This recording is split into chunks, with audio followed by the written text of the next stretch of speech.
Hello and welcome to the Breaking Free podcast. I'm your host, Nathan Francis, and today I'm very grateful and humbled to be joined by two absolute powerhouse men. Powerhouse Men's actually Nakula's program, so there you go, Nakula. There's a little plug for you.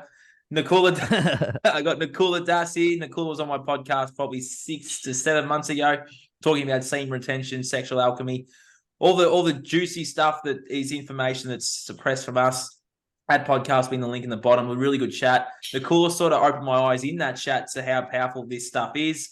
Hence why 7 months later, I'm here to share my experiences. Tanner will share his and Nakula will share his as well with the semen retention, no-fap stuff. It's completely transformed my life. I'm sure it's transformed Tanner's and Nakula's too. So, gentlemen, welcome to my show today. This is going to be a really awesome roundtable. A lot of men need to hear this stuff. It is getting suppressed. Let's get it out there. Welcome, men. How are we all? And introduce yourselves again, just so some people may not know who you are. So, Nakula, quick little introduction for us, mate. Be good. Yeah, sure, man. Appreciate that. So, as you mentioned, my name is Nakula Das. I help men master their sexual energy so they can become powerhouses both in and outside of the bedroom. Been practicing no fap and semen retention lifestyle for more than 5 years. I came to it really as part of my spiritual journey and wanting to discover who I am and become a more self-controlled man. It's totally transformed my life, my physical life, my health, my psychological, as I stumble on my words, of course, I'm like, as you know, it's really helped me just become a great communicator. But it really has. It's just, it's just given me a whole new focus, a whole new perception on life. And I'm just super grateful for it. I'm just excited to have this conversation. Awesome. Tanner? Awesome. Yeah. Hey, everyone. My name is Tanner Dajne. You may also know me as the Mind Hacker. I help gamers overcome their weed addictions and, defeat their depression. And, I'm really got into this work because I noticed a lot of people really need help with their addictions and their depression. And I suffer from that myself. And so, I know how hard it can be, especially in this world that is so dark and corrupt. And so, I want to be that light for other people and help build a community of people who are just becoming better, really in all ways. So that's my main goal. And I've actually worked with Nakula. He's really awesome. He's one of my mentors, and I'm a big believer in just like how much no fap and semen retention can be helpful, and just focusing in your intention. So I'm really excited to share my story around that as well. And of course, really grateful to always be on the podcast with you, Nathan. So thank you for having us on. No worries. I love having men's roundtables and collaborating with different people to get different perspectives for all the men out there as well. Even for women too. Women need to know this for their husbands as well. So really, really powerful stuff. I'm going to be working with Nakula soon too. Nakula, I will be working with you soon. I will tell you live that I am going to be working with you. I'm looking forward to it. Tanner's content has really taken off since he's been working with you. So I'm looking forward to seeing how we go with that. So yeah, we'll have a chat about that later, but looking forward to joining your program as well. The Powerhouse program, for everyone out there, we'll put that in the link to the description in the bottom. You can go away and have a look and see what Nakula does, transforming men's lives daily. And he's a really, really awesome person to have here. So anyway, boys, where do we want to take this discussion now? Maybe just open the floor. I want to know about your jerking off habits. Who's been jerking off? All right. Well, Nakula, I'll start then. So obviously, Nakula, before I reached out to you on my show, mate, I was I was a porn addict, mate. I was a jacking off left, right, and center. I'd always just, after a hard day or after something, I'd just be emptying it out onto the sheets, out into the tissues, socks, whatever. Don't put a black light in his room.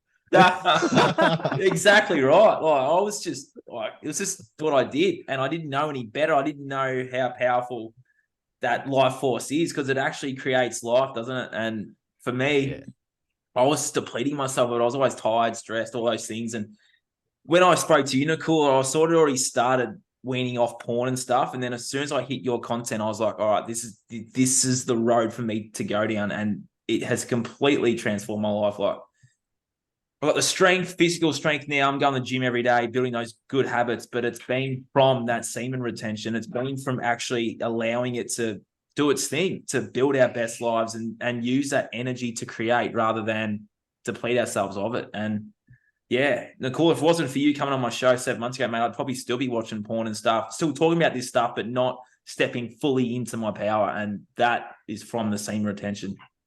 It's even give me the confidence to speak about it now. That's sort of my stuff, yeah, with it. Unreal. Yeah. Well, I think your story, man, is like the story of it's my story, you know, and Tanner will share his as well. So I don't want to speak for him, but I was the same way, man. Like growing up watching porn, you know, I used to just wake up in the morning, right? Well, put on something, rub one out, you know, all right, time to start the day, you know, right? And it's like, and not realizing until I started to learn and look at the science behind what is actually going on when we continuously deplete ourselves that way. And so for anybody who doesn't know, just to kind of give a quick little, the like 2 or 3 minute kind of summary is like, so semen is the building block of life, right? You've got your semen, you've got your sperm. And when you ejaculate, the purpose of ejaculation by nature's design is procreation. And so by your body's design, by nature's design, it puts all of your best proteins, enzymes, and nutrients into your semen. And that's why actually semen retention starts with what you eat, with what you consume.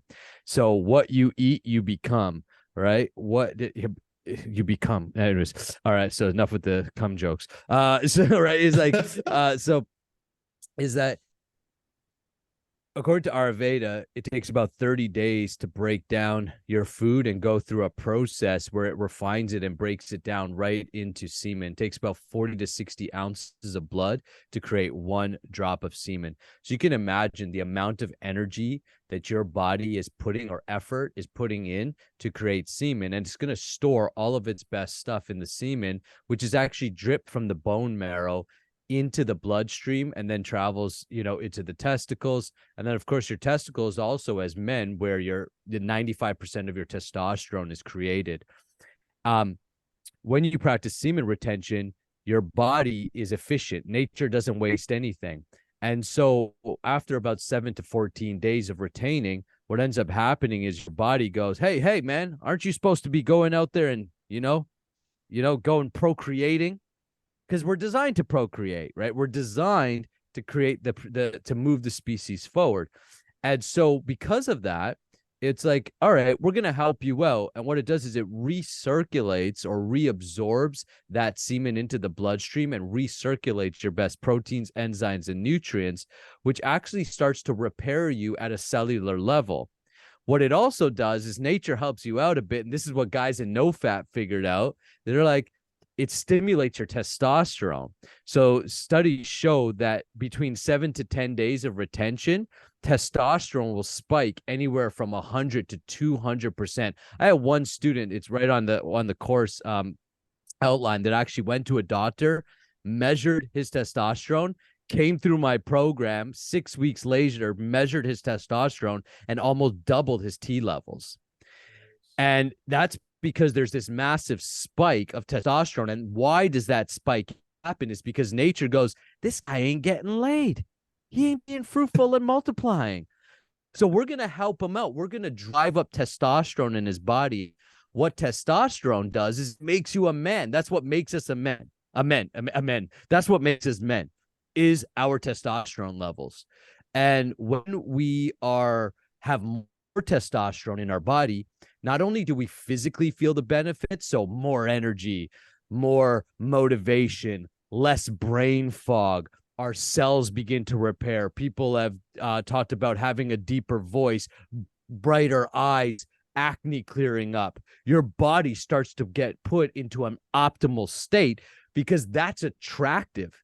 And so your body is literally trying to help you get laid. It's like, hey, let's make this guy more of a man. And what creates attraction is polar opposite. The more masculine I am, the more feminine energy becomes attracted to you. And so all of a sudden, guys start to realize, holy smokes, I'm getting some looks. I'm getting some, like girls seem to be giving me more attention. But that's just the basics of it. That's kind of the material benefits. More importantly, in my opinion, is what happens to you psychologically. So the body and mind are one.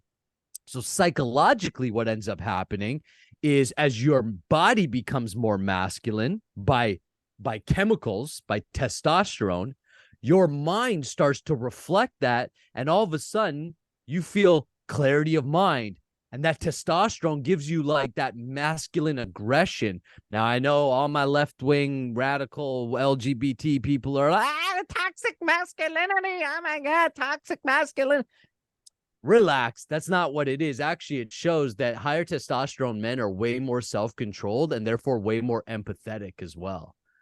Right? Because we're like controlling ourselves. So who do you think is more toxic? A man who's uncontrolled, who's just hopped up on drugs and alcohol and jerking off all the time, or a man who's got self-discipline, control? And that's what it does. And once you've got that going for you, now you've got the ability to become the leader that you were designed to be. And men are designed to lead. And again, I can hear all the feminists going, oh my God, no, it's everybody's equal. Equity and equality are two different things, meaning, yes, of course, we are equal of value. Human life is valuable. Man, woman, or anything in between, all valuable. If you're alive, you're valuable. But let's not mistake equal for the same. 2 + 2 = 4. But 2 + 2 is not the same as 4. So what it does is it puts us in our natural role, and our role as men is to provide, is to protect, and is to produce. And when we do those things, we naturally become more of a provocateur, someone who can evoke motion in the opposite sex, someone who stands for something, someone who goes for something. And then we become powerful. And the word power means the ability to do. So all of a sudden, men are going, man, Nakula, I'm starting to get projects done. I'm starting to move my business forward. I'm starting to have those difficult conversations I needed to have 3 years ago. I'm starting to draw boundaries. I'm starting to get rid of my anxiety, my depression, my social anxiety. So all of this begins to happen. And then you could take it up another notch, which is if you really practice and make it your overall lifestyle, you start to grow in awareness because you start to become more aware of how your own sexual energy affects your biology, your psychology, and that awareness starts to bring this internal cultivation of awareness where you start to go, well, I've got a body, I've got a mind, but I'm not my body and I am not my mind because I've cultivated so much inner awareness. I can distinctly see that I, the soul, consciousness, am distinctly different than my body and mind, and therefore I've got ultimate control or mastery. And this is what the great saints and yogis and mystics and men like Mike Tyson and Muhammad Ali and Steve Jobs and so many great men in history, Nikola Tesla, Sir Isaac Newton, they all had some form of semen retention practice. They might have not called it that, but that's essentially what they were doing. And they were able to reach amazing levels of genius, creativity, and all of their gifts turned online. And I guess my main message to men out there is every time you're jerking off, every time you're watching porn, every time you're misusing your sexual energy, you are exchanging all your gifts, your talents, and masculinity for 3 to 4 seconds of cheap pleasure. Literally, I think well that was said. more than 2-3 minutes, but I tried to sum it up quick. No, but literally, it's actually spot on, Nakula, isn't it? Like, where after that instant I can't even talk now. I must have developed Nakula's. You got the same semen retention brain, yeah. Yeah, we actually developed, like, that's the side of us chasing the instant gratification. Like, we want things now. And it's the same with porn too. Like, if we're feeling this way, it's like, well, we're more inclined to be like, I need to get rid of this, whatever I'm feeling. And we're just inclined to do these things. It's like, it's spot on. Tanner, you want to share your story with this, man? I know you've had a very interesting experience too with your stuff, semen retention journey too. Yeah, definitely. My journey started a long while ago, actually. Back when me and my wife had our honeymoon, and even a little bit before then, I always felt a little bit dirty about jerking off, right? Like, I would do it because it was easy, because everyone else was doing it, because, well, I mean, it felt good, right? And then while I was dating my wife, she was my fiance, I just felt like bad about it. I felt like I was like cheating on her in a way, right? And so I felt like just dirty every time afterwards. And so I had in my head, like, I was just going to tell my wife, because she had asked me about it multiple times before that. And I always lied to her, telling her I didn't do it, because I felt like I was going to hurt her feelings. Right. Like, because she was pretty insecure about herself. And I was like, didn't want her to think that, hey, I didn't think you're not beautiful, or you're not sexy. And so I would lie to her. And I remember when I did tell her, we are actually on our honeymoon in Greece, in Mykonos, on like this really nice hotel. And I remember, like, we were just snuggling in bed, like, after, actually, probably, I think it was after having sex. And I told her, like, hey, I have been jerking off and I want to quit. And it was a very, like, sensitive moment. Like, she was happy I told her, but still frustrated at the same time, because I had lied to her. And I remember that moment very clearly. And I'm glad I told her, and became, like, honest with her. And after that point, I did drop it, right?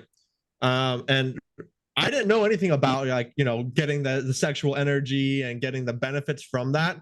It was more just about, like, hey, I want to be able to focus on my wife. And a part of it I actually haven't touched on yet is that there was times when I was having sex with my wife where I wasn't able to come, because I think the porn had made it so I was just so disconnected from actual real life sex. My mind had been so trained into, like, these, like, how dark porn can get and so weird porn can get. And, like, it made it so, like, I actually wasn't able to come sometimes. Like, I was still hard, but I would just keep going and going and going, and she'd be done and I would not be done.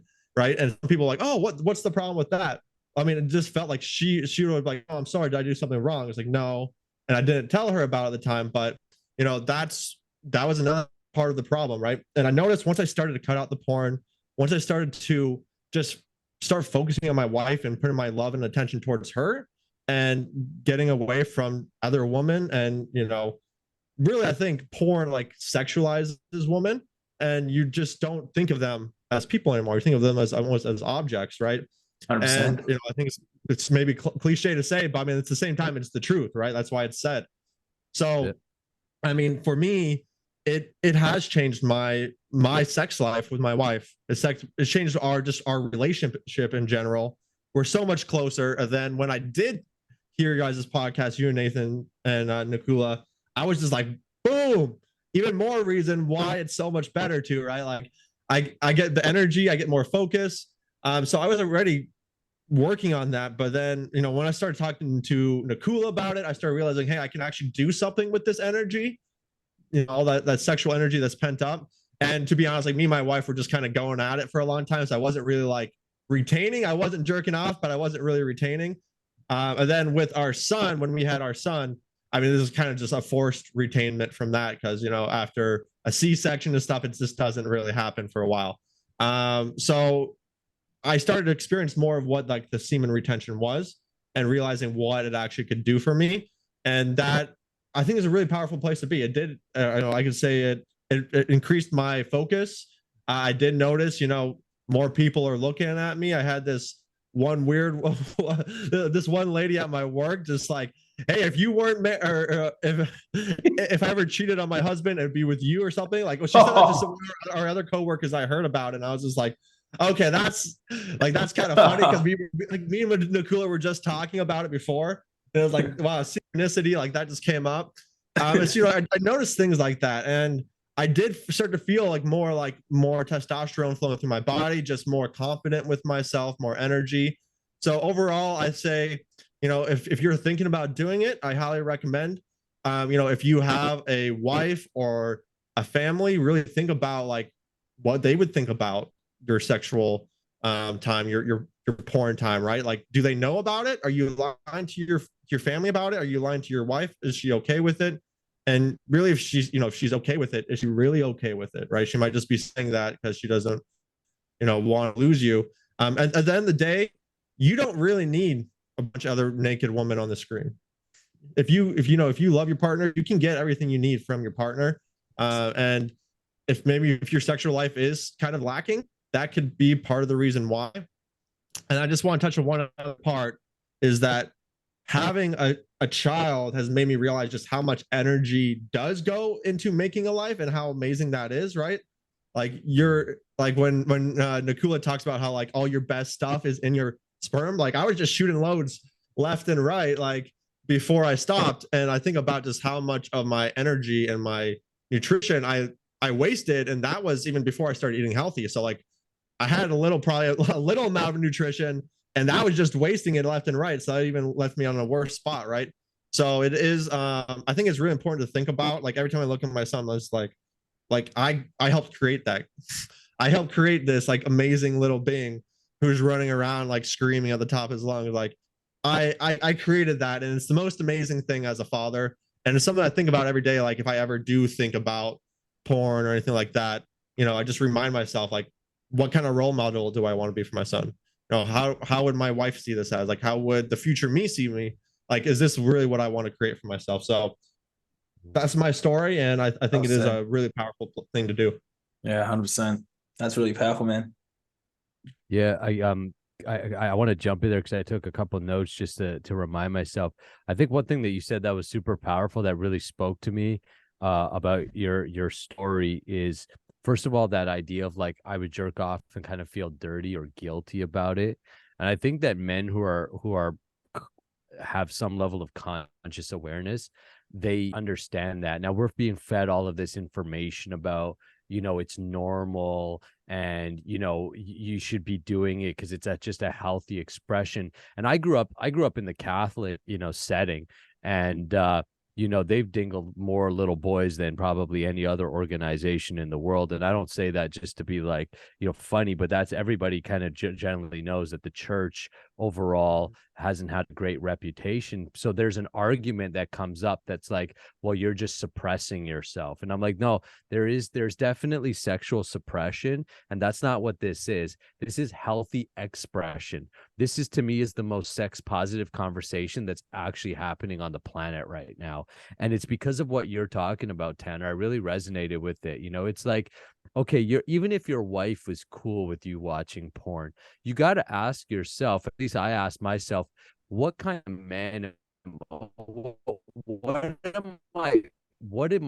does my life represent? If like what kind of man am I if my attention is going to basically voyeurism, where I'm watching two people on a screen, having sex. And the thing is, it's not even real sex. They're actors.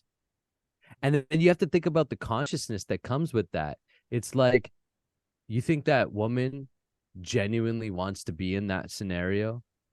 Like, getting gang banged on like, 3-4 different dudes. Like, is she even there by her own will? Or is she being trafficked? Or is she in a desperate situation in her life where she feels like this is the only way to actually make a living, that this is the only value she has? That's something you said, both you guys said, is like how we end up viewing women.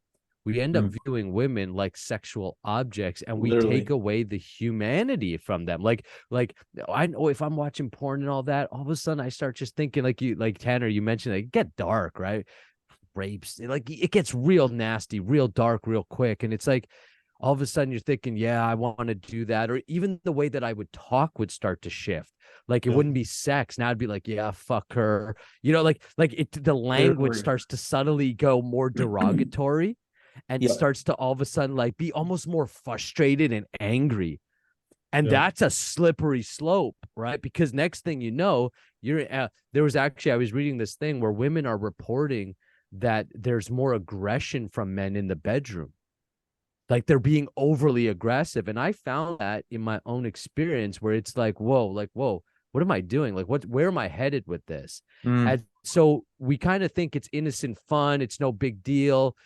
It's normal. Everybody's doing it. Well, just because everybody used to smoke cigarettes at one time too. And then we learned the damaging effects of cigarettes. And now largely people have given up smoking, right? Or even if someone smokes, they understand this is the detrimental effect of it, right? It's not like a hidden thing. And I think the same thing is going to happen with porn. So I just really resonated with what you said of like, how is it affecting your relationship? And yeah, even if your woman's like, I'm fine with it, it's cool, be the leader in the household. Don't just women will generally go along with whatever the man is doing because She's like, I love this guy. I don't want to lose him. And, maybe a big deal. Everybody's watching it. Fine. But it is a big deal. And it does affect your relationship. And the other thing with no FAP and secret retention lifestyle is like, I noticed this. As soon as I stopped watching porn and I gave up jerking off, all of a sudden, my attention to my wife went up because I had to get laid for real, like I had to, and that means, oh shit, that means I might have to actually put effort in. And that's the bigger picture. See, when you're always going, and Nathan, you talked about this, when you're always going for instant gratification, which is what our world is all about now, right? Just instant gratification, instant gratification, instant gratification. What's not being talked about is all of the skills, all of the development that you actually have to go through, persistence, working hard, learning to overcome challenge, learning to use your mind to develop yourself as a man. Because as a man, you have to earn shit. And that's not your curse. That's your gift. You get to earn, you get to develop, you get to shape your world to become a man where women would find you attractive, or you're getting. So what did you have to do? Maybe you had to earn money. You had to get your bank account right. You had to build a business. You had to go out there. You had to be a leader, provider, protector, producer. You had to be those things. Then the world will reward you with that. But you skip over all the development and you go right to the gratification.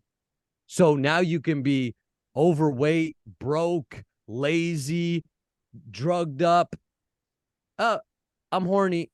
Well, instead of going out there and developing all those qualities that nature wants you to become the man that you're designed to be, you skip over that, you jerk off, and then every honest guy knows he feels empty inside after, because it's like there was no connection. That's not sex. Sex requires somebody else to be there.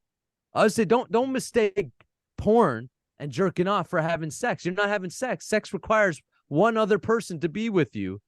And there's more to sex than just the physical aspect, the emotional aspect. You're talking about after, being with your wife, being able to be with her lying in the bed and then have an open discussion. That's all part of it. But you get none of that with porn. I know I would jerk off, be like, fuck, I got to clean up now. That's always the worst part. Fucking the cleanup. The shit. Clean that up, feel shitty, and then try to get to work or whatever. It's just, and then, we didn't even talk about how it affects your dopamine and your hormones. We touched upon it a bit. It's just this whole negative thing. So anyways, man, I just really resonated with your story. That's actually the first time I've heard your full story on NoFap and semen retention. It's really powerful, man. Appreciate it. I love it. Thank yeah, you, that was yeah. awesome, Tanner. And I love what you were saying too, Tanner, where you were talking about how, and even a course set of viewing women as objects. Like with me, I'm openly honest about my past experiences where I was a bit of a fuckboy player, womanizer, but that was like from my sexual programming. Like I would view women as sexual objects. I'd watch porn during the week, go out on weekends, get drunk with my buddies, and then be like, where can I get my sex from? It's like, geez, you look all right. You're hot. I'd fuck you. It's like I had that mindset of like, they're women. They are powerful beings. They're powerful souls. Like they give birth to life. My perception was sex. But then when the sex would happen, it wasn't even a genuine connection. Like I would just use that to like get rid of my stuff in her or in the condom or whatever it was. It's like, that's not sex. Like I wasn't even having proper sex. I haven't had sex for 2.5 years now. I've been practicing my semen retention, no fab journey to welcome that genuine human connection in, because I've never had it. Because I've slept with hundreds of women, and I'll openly and be honest about that. That was from my programming, and I'd view women as sexual objects from the age of 6. Even when I started watching porn, about 8 or 9. I watched porn about 8 or 9 years old. I had viewed women as sexual objects for about 20 odd years. There was a lot of programming to really, really go in deep and get that out of my system. And if it wasn't for semen retention, no fap, and the work in Nakula, I don't know where I'd be right now. I wouldn't be talking about this anyway. And it wouldn't have given me the confidence to then go, I welcome those women back into my life that I hurt. It gave me the confidence to actually apologize to them and be like, I'm so sorry for the way I treated you. Like, that's how big this has been for me, in the fact that I've actually got the confidence now to go back and be like, hey, I'm so sorry for what I did to you. I had absolutely no idea what I was doing.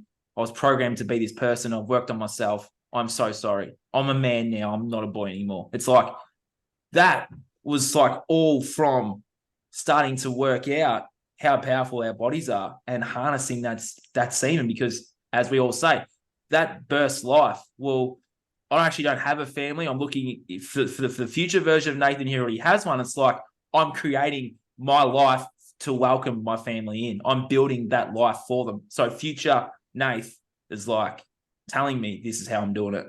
And I'm doing it right now. And it's fucking incredible. Dude, There like I you got go. tears in my eyes, man. It's Oh, like, thanks, man. that's Yep. powerful. And you know what? That's like, to me as men, that's why I gave you that clap, because it's like it's so inspirational. And to go back and to be like, hey, I apologize, to women. And I can hear like some guys, like, critics going, oh, this, like, you guys bunch of pussies, like, just fuck them and leave them and all that. And that's the cultural programming. Like, Literally. I grew up in the hip hop culture.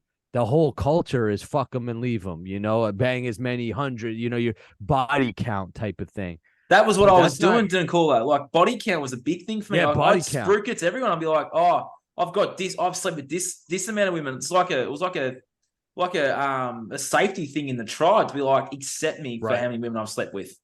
Yeah.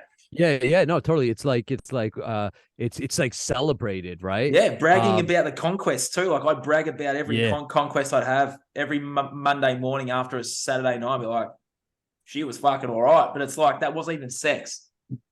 Yeah. Yeah. You could just see how like we just totally dehumanize women like that. Literally. And what we don't realize too is that, like, we're also diminishing our own self-worth, because what we're also saying to ourselves is, I'll sleep with anybody, and that I'm also not going to hold a self-worth to myself to be like, hey, I'm only going to share this with somebody that I'm actually want in my life.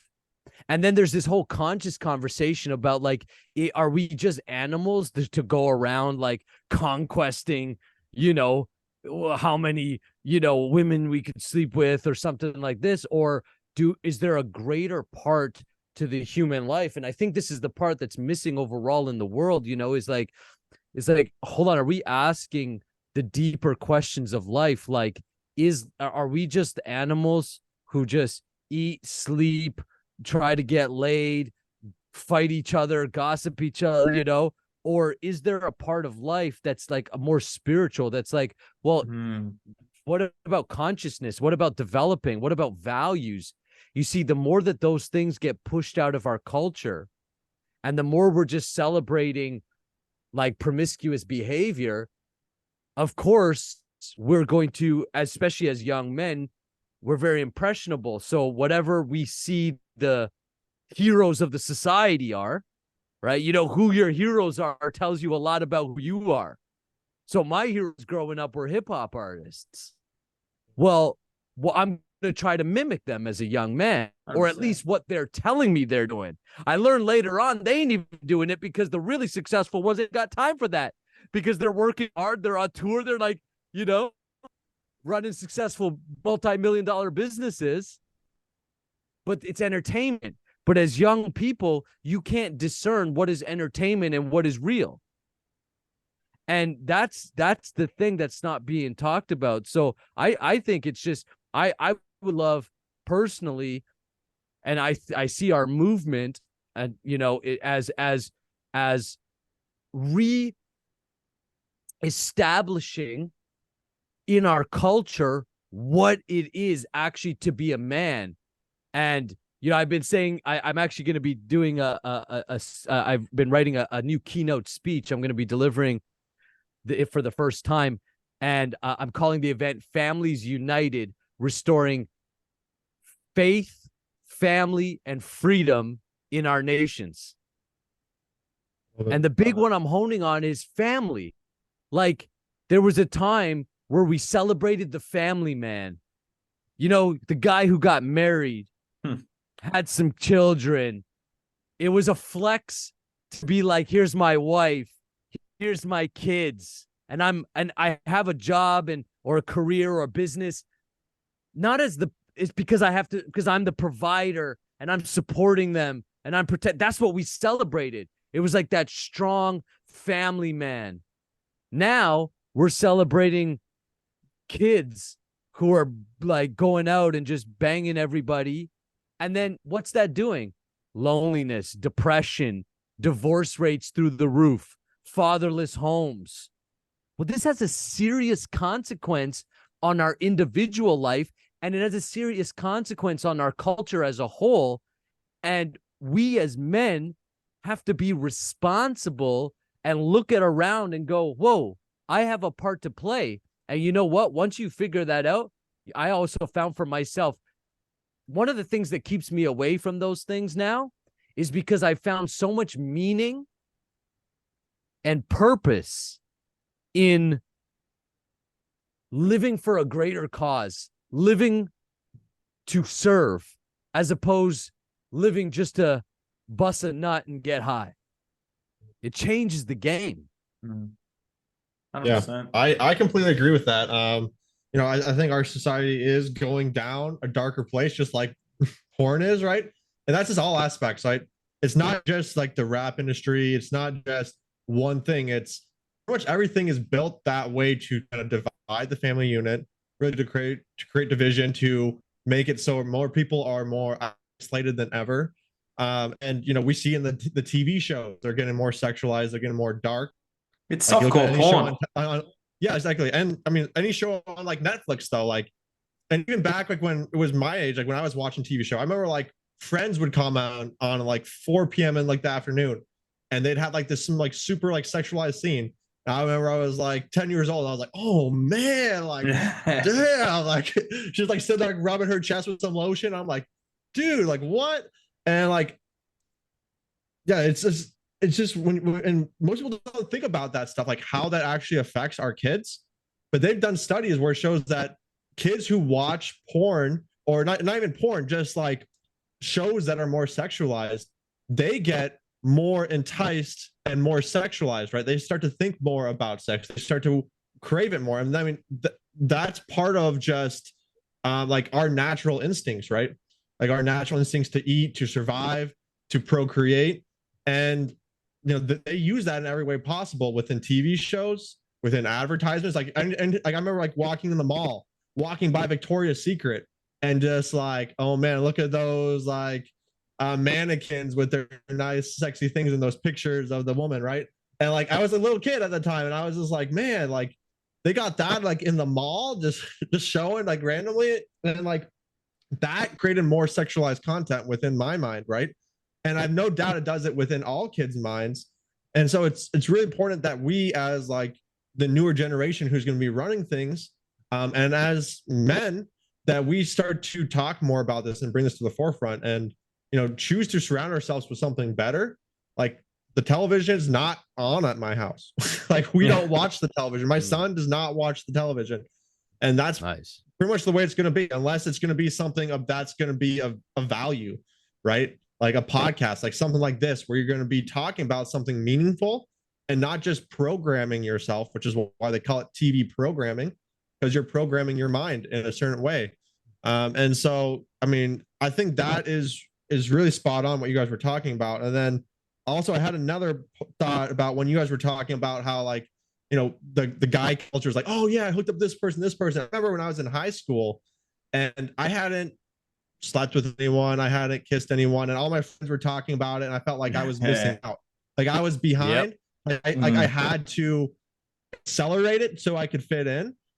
And there is that pressure with that, right? Even if you're not in that mindset already, it's almost inevitable that it's going to be done so. And I think that a big part of that is just due to that programming that I was talking about, through the television, through the advertisements, through the songs. Like it's literally all around us. And then they've divided us even further, the family unit, with the inflation going out. Now you can't even survive. Like on most jobs, you can't support your own house with just one income, right? You have to really be doing something like you got to be like the top of your game and providing for your family. to be able to provide for your wife, right? They made it with the whole feminine movement to get mothers away from being like it's almost like looked down upon for women to be like stay-at-home moms. Like my wife, that's what her main goal is, to be a stay-at-home mom and be a main provider for our kids. And some people like don't understand that, right? They're like, why would you want to do that? Well, I mean, that's an amazing job, right? That's an amazing role to take care of life and build it and build the future generations. That's so needed. We need to get our kids out of these school systems and these programming centers and back into the home where we can actually keep, build the future foundation to what we want to create instead of what society is creating. Because we've seen where society is going. It's not going in a good direction. We got to change it. 100% agree with you, Tanner. That was spot on. And I love how you said about the pressure of like kissing a girl. That's amplified when you're about to turn 18 in your last year of school and you're about to lose the virginity, right? I know for me. Yeah. Most of my buddies have done it. And I was like, I need to like be accepted in the tribe. So I need to do this myself. It's like I had so much pressure on me, like when I turned 18, that's like I need to have sex. I need to lose my virginity. It wasn't even about the sacredness of it. It was the fact that I need to find someone to then be like everyone else in my tribe. I need to not be a virgin anymore. I remember the pressure on me. You remember the movie American Pie? Yeah, I used to watch that movie all the time. Yes. Like I talk about it like Stifler, like that's the guy I was watching. Yeah, that's the way to be a king, Nakula, is to be like Stifler. Yeah. Literally, that's who I thought a Nathan king Stifler was. from now on. Yeah. Yeah. I was looking up a quote I want to share with you guys. It's by Saladin. He's an old-time war guy. And here's what he says. If you want to destroy any nation without war, make adultery or nudity common in the young generation. 100%. Mm-hmm. This is an attack on human consciousness 100%. and it is attack on humanity, and people don't see it, but this is what it is. And it's an old tactic. It's been used before. The American troops, before attacking Nazi troops, would drop pornography and naked women pictures and everything on the troops. Here we have another war guy talking about this. This is an old tactic because it's well known that if you, I share it like this. Look, if you wanted to take out a nation, if you want to make an animal docile, what's the first thing you do to make an animal docile? Castrate him. Cut its balls. And as soon as you cut its balls, the animal becomes very obedient, passive, docile. Well, every time we're jerking off, we're essentially castrating ourselves. I'm not talking about having real sex, because actually when you have real sex, it does show that real sex does also stimulate testosterone. So what I'm telling guys is, look, you can go to the level of, semen retention, non-ejaculatory sex, that stuff. But at bare minimum, just never bust a nut unless you are with a real partner. And if you don't have a real partner, you haven't earned the right to bust your nut. So go get a real partner, And the reason why pornography is available, it's that old saying, right? If the product is free, you're the product. And in this case, it's free because it's been weaponized. If you want to destroy any nation without war, make adultery and nudity common in the young generation. Well, now, I don't know about where you guys are at, but here in my country, Canada, we've got this whole thing called SOGI, sexual orientation, gender identity, where they're essentially putting pornographic materials and this gender ideology all in our schools, middle schools, elementary schools. Actually, I don't know. I know in Nathan, in your country, in Parliament, there was a member of Parliament in your nation who stood up and talked about what the hell is going on in our schools, where we are teaching the assignment was to go home and find a safe place to masturbate. Literally. That was the assignment. And then it's being done under sexual empowerment and inclusion. And that is a lie. It is a lie. It is an attack on human consciousness. It is a weapon to lower our standards and to essentially diminish the human spirit so that we're nothing more than docile animals, which we can be controlled, and we'll buy your pills and buy your products and buy your services and be slaves to a system that doesn't give a fuck about us, doesn't care about us. We're numbers on a spreadsheet to these people. 100%. And that's why you said at the beginning, the movement's being suppressed. Yes, it is. And that's why we have to be out there so much and talk about it and educate. And we have to be brave and courageous and actually be men and do our duty, which is to provide and protect for our women and our children. Yeah. And that is our nature's role. And this whole idea that that's toxic, I reject it. It's bullshit. I've never been more fulfilled in my life than I am today by giving up those habits. I second that. By giving that up. And so that's why I know from personal experience, as you guys do, that we are being lied to. And of course, because it's so normal, everyone thinks, oh, well, it's not a big deal, but it is a big deal. It really is. And it's really destroying, like Tanner Levy said, the most important institution, it's not really an institution per se, but just to use that language, in my perspective, the most important form or institution in a nation is not the governing body, but the family home. And when men essentially fall asleep at the wheel, which we have largely as men, when we become distracted with drugs, alcohol, pornography, and all this bullshit, we contribute to that destruction. We no longer become the spiritual and the moral protectors of our family and our society. We now begin to encourage it. And I've been guilty of that too, encouraging promiscuity instead of encouraging spiritual well-being, growth, health, and family values. It's sick. It's really sick. It is. And people often ask me why I turn my back on the school system, Nakula, and I tell them exactly that. And they're like looking at me like I have 7 heads, as if like, how can that be going on in the school? Well, if people actually wake up from their coma, you'll see that that's going on everywhere. Yeah. The school system everywhere. Are now indoctrination systems. At least, again, I don't know about everywhere. I know it's happening it's all the Commonwealth countries. I'm pretty sure it's happening in the U.S. Maybe Tanner, you could speak to that because you're in the U.S. Yeah, I mean, we're definitely not putting our son in the school system. I'll tell you that. We're doing unschooling and nice. Totally away from schooling, just focusing on child-led learning. And I'm a big believer in that the kids really shouldn't be forced to learn anything that kills their love for learning, and 100%. They should be led to be encouraged to learn what they want to learn. That just 100%. That just creates a love for learning, and then they'll learn what they need to know. People always say like kids are sponges, right?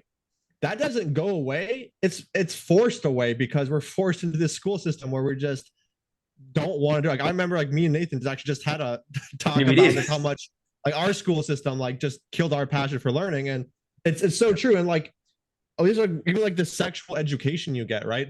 I think me and Nathan talked about this too. What you get taught how to put a condom on a banana. You get taught how to put a condom on. You don't get taught anything about what actual sex is. You don't get taught anything really important about it. And that really shouldn't be in the school system at all, in my opinion. That should be the parents. That should be the parents teaching that. Hey, this is what happens when you love someone else. You share that love with someone else. This is how we create more. We have the ability to create new life. That's what that's what me and your mother did. We created you, right? And of course, the higher power gives us that ability to create, whether you believe in God, divine energy, whatever it may be. But we're given the ability to create, and that's one of the most amazing things. And we can either let someone else create our own realities and create our societies and create our kids, or we can step up to the plate as men and create this world ourselves. And of course, women can help create too, because we cannot do half the work.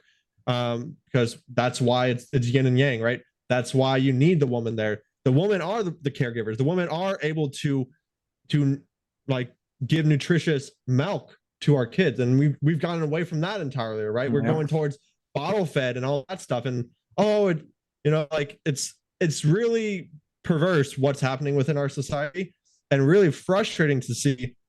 And I think more and more men need to stand up. And it actually makes me think to something that you, Nakula, talked about when you were like, in protests and you were in more like your political realm, how mostly it was just women who showed up, right? And you asked them, where's your husband? Oh, he doesn't want to get in trouble with his work. Oh, he's at home, right? It's like, so the women are standing up because they're forced to, because the men have been turned into docile beings, right? They've been, there's no masculinity anymore. They don't call it, they call it toxic masculinity, but really in reality, it's absence of masculinity. An actual true masculine male is someone who's going to be there to protect the children, protect families, protect other people as well, right? And say, no, like this is not how it should be, right? So I love that we're doing these roundtables, and that we're able to talk about this, because more people need to stand up, and more people need to be aware of what is going on and make our voices heard, because if no one does it, then it's going to continue to get worse, right? And it's really about a power struggle. The government is the one, the government, other forces that being, however you want to go about it. How do you get control of a society? Well, you weaken the males, right? Yeah. You send them to war, so all the strong males are killed off. You induce a lot of porn, like Nakula's talking about, how they dropped porn. I actually didn't know about that. That's super interesting. But I always heard about, top athletes, they wouldn't have sex the night before they play, right? Because they don't want it to affect their performance. Well, it makes sense that they would drop a bunch of porn on. I like that still blows my mind that they did that. Like it's crazy, and just shows you how much the government actually knows it affects them. And it's not surprising to me that the government's letting that into our society, if you just look at all the other stuff like the toxic food and all that stuff they're letting into us. But yeah, I mean, I really enjoyed this conversation. I'm just glad that I was able to be a part of it. So thank you. Absolutely. They're perverse too, right? Because look, it's a very simple principle. All right. There's a very simple principle, which is, and actually, I believe it was, I'll have it here quickly. I believe it was either in the Quran. The Quran speaks about these things specifically, and same with the Bible, and same with the Hindu scriptures. But basically, here it is. Oh yes, it is in the Quran. And I'm not Muslim. I've learned from all different types of religions, so I respect wisdom from wherever it comes from. And so in the Quran it says, Allah created human beings and endowed them with a mind to think before making any decision, to reflect on nature as to believe in the Creator, to acquire and store knowledge and solve problems among others. Secondly, human actions are reflections of their inner world. We also know in the Bible it says, so above as below, so within as without, right? Again, the Buddha said, you are what you think. This is a principle. Marcus Aurelius, the former the Roman emperor, said a man's life is what his thoughts make it. Former British Prime Minister Benjamin Disraeli said, everything comes if a man will only wait. I have brought myself by long meditation to the conviction that a human being with a settled purpose must accomplish it, and nothing can resist a will that will stake even existence for its fulfillment. So there's one agreement amongst all philosophers and religions. There's one thing. They disagree on so many things, almost everything, right? Right? But there's one thing unanimously that all the wise men and the teachers, they all agree on this one point. You become what you think about. You become what you are filling your mind with. They all agree on that point. That is universally accepted in all traditions, that is the ultimate secret of life. It's within you. And when we allow corruption at the levels that we're experiencing corruption to infiltrate our minds, and that's what they're doing with all the propaganda and the pornography and the confusion, what we're essentially doing is they're infiltrating and making confused, subdued minds. And the reason that's done is so that they can break down society and its structures and try to reshape it. And I'm sorry, but the people, if we accept this as true, this specific line in the Quran, human actions are a reflection of their inner world. Well, you have to ask, if the leaders of nations are like, they love censorship, it seems like. They love to censor shit, but they're not censoring the most dangerous thing on the internet, which is pornography. Then what does that say of the inner world of our so-called leaders? If our so-called leaders, like here, Justin Trudeau, our so-called leaders, not my prime minister, but supposedly he's Canada's prime minister, but not mine. He is, what does that say about his inner world? First of all, his wife just left him, and that he is openly supporting this LGBTQ plus, add all the alphabets, symbols, whatever else we got now. What does that say about his inner world? Well, for me, it says it's corrupt, empty, and ultimately godless or spiritualist. He is no more than a gorilla walking around. Because there is no way that a man of principle, a man of consciousness, would actually allow this to penetrate in the way that it has into our nation. And it's not just in Canada, unfortunately. It's happening all around the world in all of our countries. And I think it's going to take men like us and millions of men. We literally need millions. This movement has to be so big that if they cut one of our heads off, 10 more show up. And then 1,000 more show up. And then 100,000 show up. When men decide enough, it's done, it'll be done. But as long as men stay docile, stay distracted, and forget their true purpose, which is to provide, protect, and produce, we're going to see a very chaotic and rocky world and situation. It's not going to be good for anyone. Not women, not children, not men, not anybody. 100%. I agree with everything you boys just said. It was absolutely spot on. Like, we need more men talking about it, and that's why I had the idea to do a roundtable such as this, to get some more people to understand how this is all working and how we can become better as men to be able to provide for our families, future families, community, become leaders, become the men that we were supposed to become, instead of being these docile, porn watching, TV watching, alcohol guzzling, coffee guzzling, drone bots, order followers. You know, we're better than that. We came here for better than that. We came here to create things, build things, do things. Well, if we're depleting ourselves of our vital life force energy, we aren't doing those things. It's time for us to stand up, especially our young males, because our younger males at mine and Tanner's age are a bit younger. Things that they're doing are the things I used to be doing.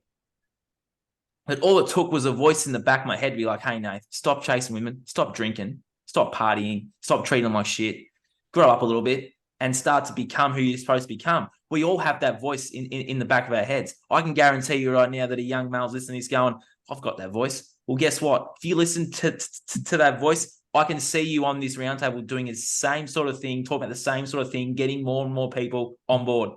It starts and ends with us. This whole thing starts and ends with us. We can finish the whole thing by just saying no and by taking our power back and becoming men.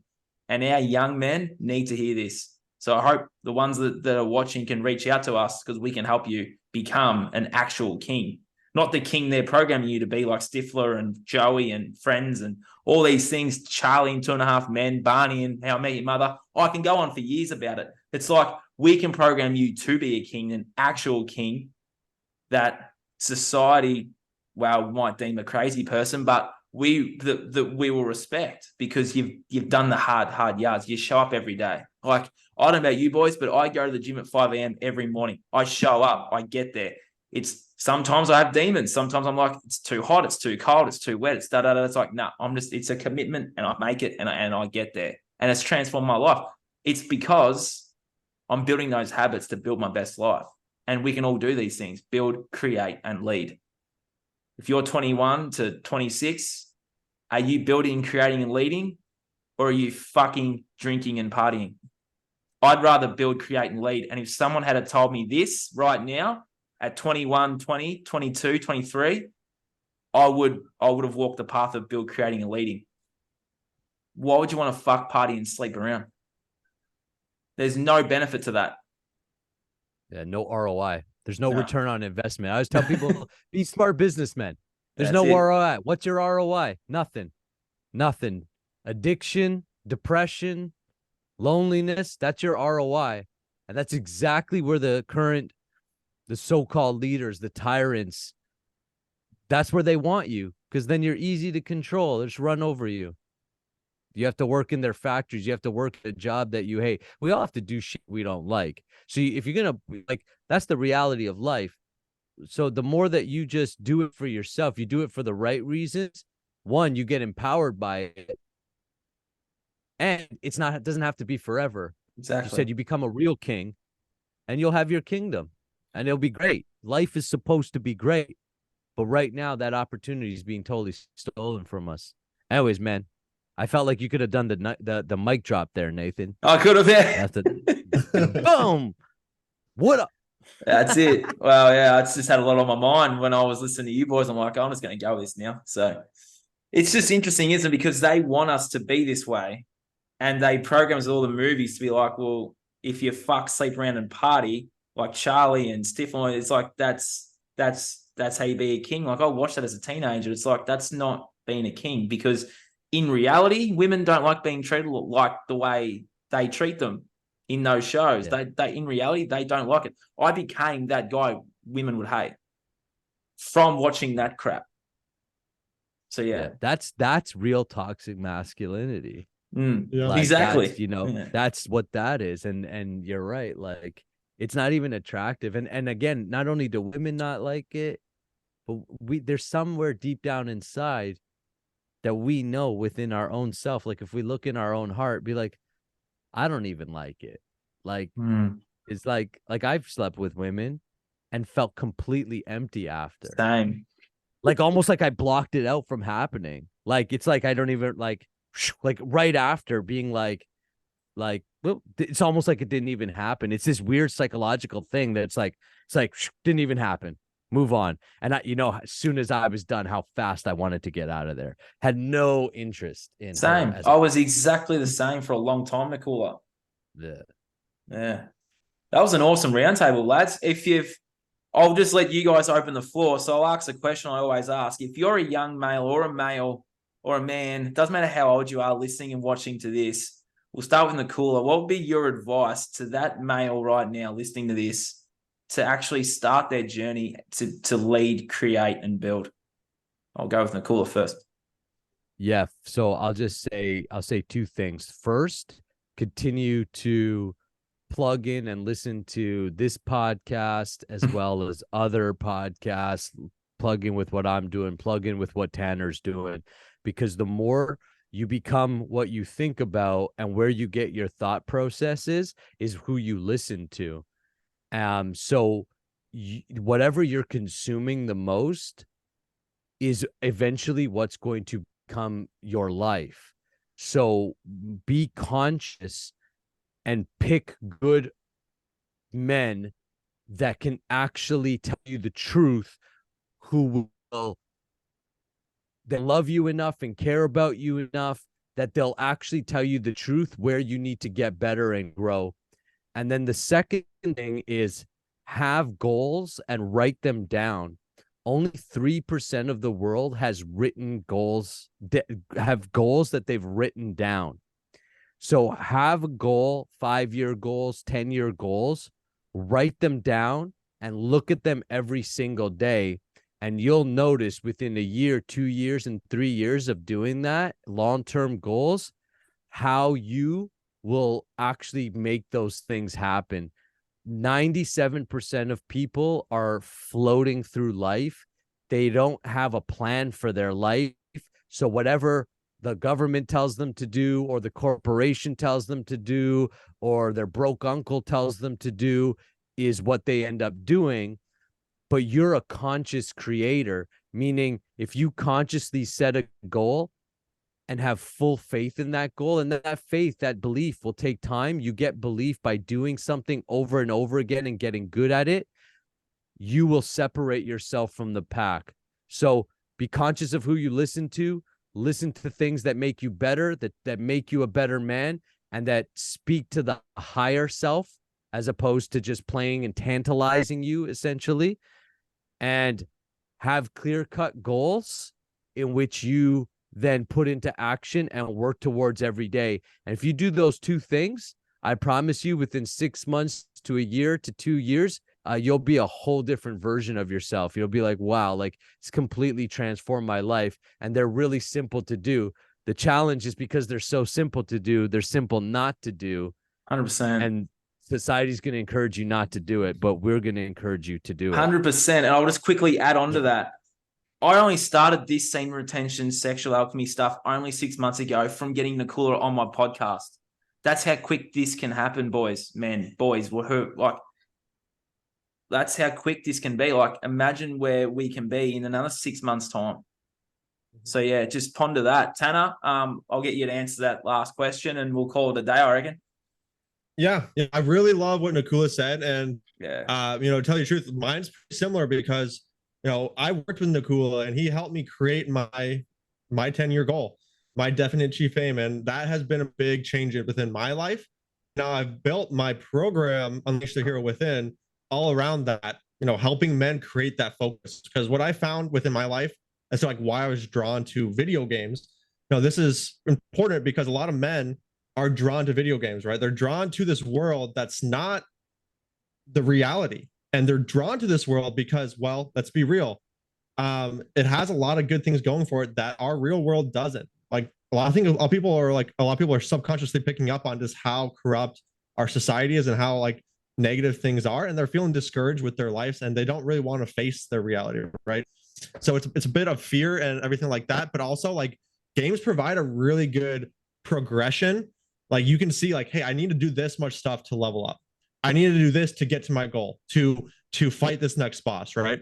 And so having that clear goal, like actually knowing where you want to go and writing it down and then focusing on that and then breaking it down into individual steps to get to that goal is really a game changer, because then you can be like, okay, well, I need to get to this goal. How can I get to this spot?